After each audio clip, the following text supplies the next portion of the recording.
All right, let's jump into this post game analysis of the USA goal winning Olympic game against the French, against France, 67-66. An incredible victory for the USA women. Man, I mean, from the beginning, this has been a journey for USA women's basketball that's looked like no other year. No other year has really looked like this. A lot of different players in the mix, players who we thought should be on the Olympic team who weren't on the Olympic team, players who decided not to play. And so it's been a really interesting year since the last 4 years because of so many different factors that can go into who actually plays in the Olympic Games. So we saw some players who decided to sit out because they wanted to play with their countries. Maybe those people would have been on the Olympic team. We saw some players decide to opt out of the Olympic Games because they didn't like the politics of being chosen or not being chosen for the game. And then we see kind of this core of people who've been on Olympic teams before, Asia and Chelsea, who were on before, and Stewie, and then an infusion of some new players that some of us quite honestly weren't sure it was going to work. But what we knew is that we had one of the greatest coaches in our game in Cheryl Reeve. And what I saw about Cheryl Reeve for this particular Olympic Games is the staff she put together: Kara Lawson, and then Kurt Miller and Tanisha Wright, and from the college rank with Joni. I think Joni's last name is Davis. She coaches at Texas A&M. So we saw a nice collection of brain power for our women, and I really like that. I love seeing that. I didn't know that all those people were in the mix because I haven't watched extremely closely, but I did love seeing the collaboration to bring that greatness out in our players today. So it was, congratulations, of course, on the gold. It was a hard fought, gutsy, gritty, grimy, gory, all the G words. It was an amazing game. It was, for me, how a gold medal winning game should be. Obviously to us here in the United States is the most dominant women's basketball team in the land. However, what we're seeing is what we've been seeing over the last few Olympiads, and that is that teams are getting better, countries are getting better, they're investing more, girls are playing sports more, girls are getting into basketball earlier, and so we see the end result, and it is a national team that has been built on a system of competitiveness and getting better over the years, and not just for the USA, but also for other countries. So it really was a remarkable game to watch. A nail biter, as someone on my Facebook page said, it was a nail biter, and I'm really glad that we pulled it out. But it looked kind of scary. I mean, we were like a toenail or a toe away from going into overtime with a very scrappy French team, and I'm glad that it didn't go there because it was literally, I wouldn't even go to the restroom. I'm watching the game like I can't go until there's a commercial, because it was just that good. It was just that good. So let's break it down. Let's talk about coming into this game, what we thought about our chances. Most of us thought, okay, the USA is going to win, but I didn't think it was a foregone conclusion that the USA women's basketball team was just going to run all over France because, first of all, I've seen France play. Second of all, I'm looking at France players and I'm like, this is going to be a tough game because they can match us with athleticism, with skill, with coaching, with experience. They can match us with everything. They were the best suited to potentially beat the USA because of that. And so I thought the game would be close. I did not think we were going to get down by 10 or 12 or whatever we got down by in the first half. I didn't think that was going to happen, but I also didn't think it was going to be a runaway locomotive by the USA. So I'm glad to see that we won. Let's talk a little bit about how it got done. I think we can all agree that some of us had a little bit of, let's see, curiosity about this Olympic team. Diana Taurasi was on it. We were wondering about Nafisa Kahleah. We know she played for Cheryl, and we figured even though Fee's really good, we do know that a lot of times with the Olympic coaches, they will pick. I mean, you've heard me talk about this before, right? When I talk about how the teams get assembled, they will pick their player. If my player is just as good as anybody else in the open market, I'm going to take my player. No shade to anybody for that, but there were people who were questioning whether that was a good move or not. Whether it was a good move to bring on the point guard in Chelsea Gray, whether she was healed enough to actually lead the team, whether we should have brought Sabrina Ionescu, Kahleah Copper, Plum. I've never seen this much consternation about the selection of an Olympic team as I did this year for the women's basketball team. And so, and rightfully so. As I said in one of my other videos, there are 20 to 30 players. Okay, yeah, I'll say 20 to 30. There are at least 20 players in the United States who could have been on our Olympic team, who deserving skill level, talent, history, experience, who could have been on our Olympic team who were not. So we got who we got, and some of us were concerned about that, and we saw us. What I saw most for the Olympic team was not great chemistry. And sometimes we're so good, we're so much better than everyone that chemistry is really low on the checklist of things that need to be in place for us to win because we're usually so dominant. But because countries have gotten better, every little ingredient we have in the pot to stir to make us even more dominant was going to be important. And I never really saw the chemistry that you typically see in Olympic basketball for women. Now, part of the reason is that the system has changed a little bit. So when I played in the system, for those of you who are new to my channel, I was the last person cut from the '88 Olympic team, and we spent the whole summer together. So we would come in the spring or early summer, depending on when it was, what we were playing a tournament in, which country we were going to play in for that summer. And we would spend a month and a half or whatever. Then in '96, as y'all may remember, if you've seen the movies on the Olympic team in '96 and the beginning of the WNBA and the ABL and the professional leagues, was that you remember we had gotten beaten. It was '88, we won gold. They won in Seoul, our team did. That was the team I was an alternate on. In '92, in Barcelona, got our butts beat, and we won bronze, which was unacceptable. And so what they did for the next 4 years, that's when they did the '96 tour of Lisa Leslie and Cheryl Swoops and all those great players that we saw on the '96 team, and Dawn Staley and Ruthie Bolton and all that stuff. They spent a year together. They spent a year together. And if you've seen my documentary, A League of Our Own, you should search my channel if you haven't seen it. Tara Vanderveer is in my documentary talking about why that decision to tour for a year and to train for a year was put into place. It's because other countries were getting better. We did not play the way we needed to play. We didn't have a great plan. So I give you that little bit of history so you understand kind of when I say the chemistry, there was a lot of playing with each other during the summers leading up to the Olympics, and some things changed. Number one, there's a WNBA. Players are playing overseas. So there was a little less training time typically today than there was back in the day. And I thought we saw, because this team was a collection of so many people who were not on the previous Olympic team, that chemistry might be an issue. And I think Cheryl Reeve probably thought that the nucleus of our team might play better, and therefore we would be less dependent on the people that we actually needed today, right?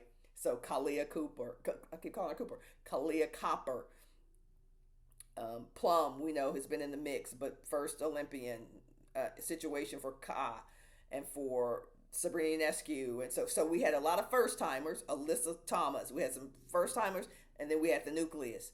And today we needed those first timers to come in and do exactly what they did. So if you ever want to see a poster or a dictionary description of being ready, staying ready, that's what we saw from our bench today.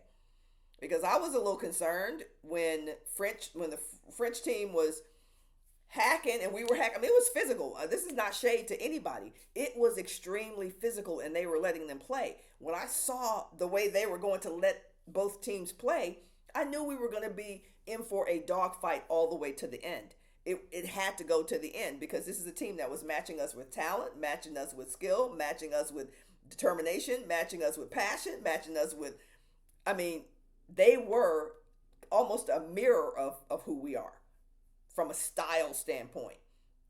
If you match us up player to player, Asia Wilson's the best player on the floor. But and then Stewie, I like Stewie. After those two or three, depending on how our players are playing, we were pretty much evenly matched up. And then they played, they just never, and I'm talking about the French, they never ever relented. So you got an evenly matched team facing one another for all the marbles, for the golden marble, and it should have been a game that we got. And I was very happy to see that game. But when we think about what happened with us, let's start by giving the French some credit. They defended us as well as anybody I have ever seen defend a USA national team. They defended us and it shook us. It shook us. I don't care what anybody said. We'd not seen that kind of defense before. We had not. So it shook us. We couldn't make scores. I mean, we couldn't score. We couldn't follow through. We couldn't finish plays because they were that imposing defensively. They guarded us like their lives depended on it. And we couldn't recover. So now we find ourselves down 10, 12 points or whatever it ended up being. We find ourselves in a position that we haven't been on, and they're on a run. And I think they also felt they may have let their foot off the gas a little bit, because I don't know that they anticipated being that dominant against the United States. And so we saw the door open. There was a crack in the door where we took advantage of that, and we made the right substitutions and got the right people in the game, and we started to pull away a little bit. But remember, y'all were watching. This is in the fourth quarter. So we got 3 quarters of nail biting because we've got an evenly matched squad that's playing like their lives depended on it. And so that, I thought the defense of the French was critical. Their aggression around the offensive boards. I don't have the final stat sheet in front of me, but I have my memory as I'm watching this game to go, how many offensive rebounds are they going to get? How many second chance opportunities are they going to get? How many tips and deflections are they going to get? They were doing all the little things. More possessions than we got, right? So even though they would go down and shoot a brick or miss a shot, they got like 3 or 4 possessions at least 6 or 7 times down the floor. Think about that. So the United States, on the other hand, we were going down, missing, and then they were going to the other end. I just thought it was a tremendous effort by both teams. And I wonder what our reserves were going to do when it got tough, because one of the things that's most difficult when you play on a national team, and anybody who's played on a USA national team will tell you this, is, there will be moments when you might be a starter, and then sometimes they will come back from the break.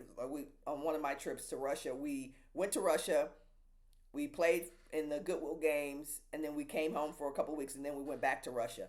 The first half of that trip, the coaches were like, I played a lot. Cheryl was there, Teresa Edwards, right? We're playing. And then there were some staples that kept playing. And then the second half of the trip, they needed to see the other people. So then the second half of the trip, Cynthia Cooper played a lot. And so you saw those things happen. And I wonder what our team would do when we got to a gold medal game and the starters, who typically get most of the minutes, needed rest, because for the first time in life in the Olympics, I saw us gassed.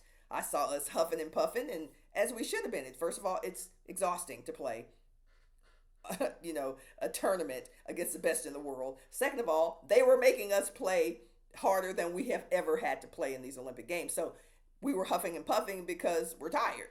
And so it was also going to come down as a battle of who could handle fatigue the best, and what we were going to see from our reserves in that situation. So I made the analogy of what it was like when I was playing the late 80s to today, because you typically see people getting the same minutes. And then when you really need your reserves to come in, even though they haven't played a whole lot in the tournament, you need them to come in. You need them to stay ready and be ready. And I thought Kahleah Copper was invaluable for the United States today. I saw her get in, and at first I thought she looked a little reserved in terms of her shot, like maybe I shouldn't shoot this because I just got in or whatever. But then she just started playing her game. And what I thought was really remarkable is that we didn't expect her to just make, great music without having a great band around her. We started running things for her. We ran a handoff off the free throw line. She got a layup. She ran a layup. Went the same play on the other side. She got fouled. So we started to do things to really take advantage of the talent that we had on the floor. I thought she and Kelsey Plum really elevated the game toward the end, because they were getting downhill. They were pushing in transition. We were not going to get anything in half court because they were guarding us. So our best bet for scoring was going to be in the open court. But before I continue about Plum and Kahleah, I want to talk about Ionescu and Brittany Griner, who came in and gave us some sensational minutes. Now, here's the thing. We got Asia Wilson, the best player in the world, but the French could match up so well with her that it was just a battle, dogfight between her and the other post player, whoever was guarding her. But when we put Brittany Griner in the game, they had no answer for her. So you notice Brittany got 4, 6 points. I can't remember. I know it was at least 4 points right off the bat because they couldn't guard her. They didn't have an answer for her. And so yeah, even though while the French were athletic and they could jump or whatever, you got no answer for a baby hook from a 6'8" player or a drop step from a 6'8" player. And so I thought today's coaching was golden as well because they made the right substitutions, they made the right plays, they put the right players in the game, running things for them, making sure that they could be their best rather than just saying, hey, y'all go in there and just, give some minutes to these players that we're going to put back in another 3 or 4 minutes. I thought the substitution was extremely strategic, and it wasn't substituting just to substitute as we sometimes see coaches do. It was, hey, let's put Ka in, let's put Plum in because they can get downhill, they can get to the hole, they can knock down the three. Let's do something strategic. Let's not just rest players. And I believe that is the reason that we were able to win gold today because it took, I think if you saw my short that I posted during halftime, I said we're going to need all 12 of our assets. We needed everybody. And clearly Diana Taurasi did not get in the game, but and nor did my girl from Seattle, what's her name? Jewel. Neither did Jewel. But that's how it is on a national team. As I said earlier, comparing it to the 80s and the 90s. Sometimes you're going to play, sometimes you're going to be the star, sometimes you're going to be exactly what your team needs, and sometimes you're not going to play. I just thought we used all 12 of our assets, and that is the reason we were able to win the 8th straight gold in these Olympic Games. 61-0. Congratulations, ladies. Looking forward to a great second half of the WNBA. But what did y'all think about the game today? What were some of the highlights for you? At what point were you kind of nervous? Because if you're a USA fan, you had to be kind of like, I wonder if we're going to pull this out. What y'all think of the game? Congratulations again. Fans, thanks for watching, making this a record-setting Olympics from a television standpoint. Love to hear your thoughts on this, and we'll see you in the next one.